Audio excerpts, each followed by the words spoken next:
Si les taux se resserrent de plus en plus pour les SUV, dans un monde où le moindre gramme de CO2 compte, les clients sont toujours friands de ce type de carrosserie. Pour se diversifier, les constructeurs proposent aujourd'hui une variante appréciée des clients, le SUV coupé. Né il y a un peu plus d'une décennie, le SUV coupé est en quelque sorte la manière de rendre visuellement sportif un véhicule qui ne l'est pas. Qu'on ne s'y trompe pas, malgré le coup de rabot au niveau du toit et l'apparence peu dynamique, ça reste toutefois un véhicule lourd et haut perché, même si les ingénieurs redoublent de subterfuges pour le rendre plus sportif. Pire encore, si le SUV n'est déjà pas forcément réputé pour son habitabilité, sa version coupée l'est encore moins. Pourtant, malgré tous les aléas qui gravitent autour, les clients sont toujours plus nombreux et les constructeurs auraient bien tort de ne pas aller chercher de l'argent là où il y en a. Et de l'argent, croyez-moi, ici, il y en a, et pas qu'un peu. Plus de 60 000 € pour notre version d'essai bardée d'options. Alors la question étant, est-ce que ce Q3 Sportback a un vrai intérêt par rapport au Q3 traditionnel ? Visuellement, vous vous ferez certainement votre propre avis, mais effectivement, il paraît plus dynamique, surtout avec un pack S-Line comme notre version d'essai. Par rapport au Q3, la silhouette a été tirée de 2 cm pour culminer à 4,50 m, tandis que le pavillon a perdu 3 cm pour arriver à une hauteur de 1,56 m. Dans le même temps, la garde au sol a été réduite de 3 cm pour gagner encore en dynamisme. A l'intérieur, pas de surprise, l'ensemble est calqué sur le Q3 traditionnel avec un ensemble qualitatif et pas mal de rangements. En revanche, il n'y a aucun signe distinctif comme quoi vous êtes à l'intérieur d'une version Sportback. En revanche, en termes d'habitabilité, c'est un peu moins bien que dans le Q3 normal. On a un peu moins de garde au toit, là mon 1,80 m touche un peu le plafond. Et la banquette, alors elle est toujours coulissante, mais seulement sur 13 cm contre 15 par rapport au Q3 normal. Par contre, bonne surprise, le volume du coffre n'est pas du tout impacté puisqu'on reste à 530 litres pour les deux versions. Vous l'aurez compris, le Q3 Sportback ne met pas de côté ses aspects pratiques au profit du design, ou alors vraiment très peu.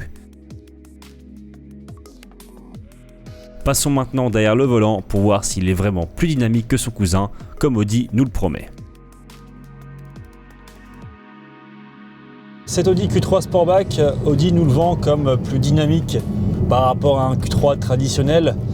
Dans les faits, qu'est-ce que ça donne ? C'est difficilement perceptible. Alors, malgré le fait qu'on ait la direction dynamique, qu'on ait également les suspensions sport et même les suspensions pilotées, on est sur une voiture qui reste globalement assez confortable, notamment avec cette montre de 19 pouces. Ça absorbe très bien les petites aspérités. En termes de châssis, c'est bon sans être non plus excellent, dans le sens où on est sur un SUV, donc on retrouve tous les problèmes classiques inhérents au SUV. Donc on a pas mal d'inertie au freinage, on a un peu de prise de roulis, même si elle est moins prononcée que par rapport au Q3 normal. On a le train avant qui plonge un peu au freinage. Bon, tout ça, ce sont des choses, des caractéristiques qu'on retrouve essentiellement sur les SUV. Donc on ne va pas vraiment lui en tenir rigueur, mais force est de constater que les ingénieurs ont fait quand même un travail au niveau des suspensions pour le rendre un peu plus rigide. Mais malheureusement, les lois de la physique, on ne peut pas les gommer. Donc on trouve quand même quelques défauts liés au SUV, malgré le fait qu'il soit dynamique. Alors en termes de moteur, notre version d'essai, c'est la version 45 TFSI. Alors qu'est-ce que c'est le 45 TFSI ? Parce qu'on a du mal à s'y retrouver aujourd'hui avec la nouvelle nomenclature des chiffres chez Audi. Eh bien c'est l'essence le plus puissant, celui qui fait 230 chevaux. Alors 230 chevaux, c'est vraiment pas mal. Faut souligner que c'est quand même de la même puissance que la Golf GTI de 7e génération quand elle est sortie. Donc dans un SUV, somme toute conventionnel, c'est plutôt pas mal. Et on retrouve vraiment un moteur qui a du répondant, qui se comporte même plutôt pas mal. Alors c'est un moteur turbo, ça n'a pas l'allonge d'un moteur atmosphérique, ça s'essouffle un petit peu dans les tours. Mais à bas régime, c'est vraiment assez agréable, les reprises sont correctes.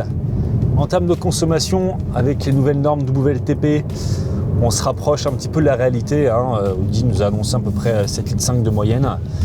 Bon, nous on est un peu au-dessus, on est quasiment à 9 litres. Pourquoi ? Parce qu'on est sur une petite route de montagne dans la province de Valence en Espagne. C'est assez chouette d'ailleurs. Par contre, en termes de consommation, effectivement, ça grimpe vite. Mais je pense qu'on peut largement tabler en dessous de 8 litres avec une conduite conventionnelle.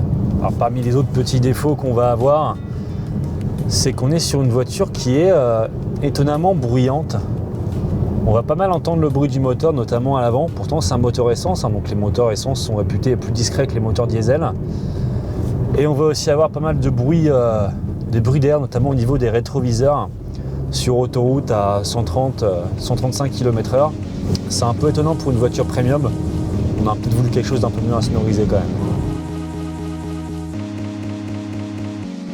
Avec ses aspects pratiques à peine rognés et surtout une conduite un peu plus enthousiasmante qu'un Q3 standard, ce Q3 Sportback peut être la bonne alternative à celui qui voudra quelque chose d'un peu plus racé. Le marché n'est pas encore saturé, qui plus est, preuve en est avec une concurrence plutôt restreinte. Nous pouvons citer par exemple le BMW X2, le nouveau Range Rover Evoque ou encore la prochaine génération de Mercedes GLA qui arrive en 2020. Le Q3 Sportback arrive donc au bon moment et surtout avec les bonnes armes. Dommage en revanche qu'il ne soit pas proposé en version hybride rechargeable, surtout avec la politique menée actuellement par le législateur.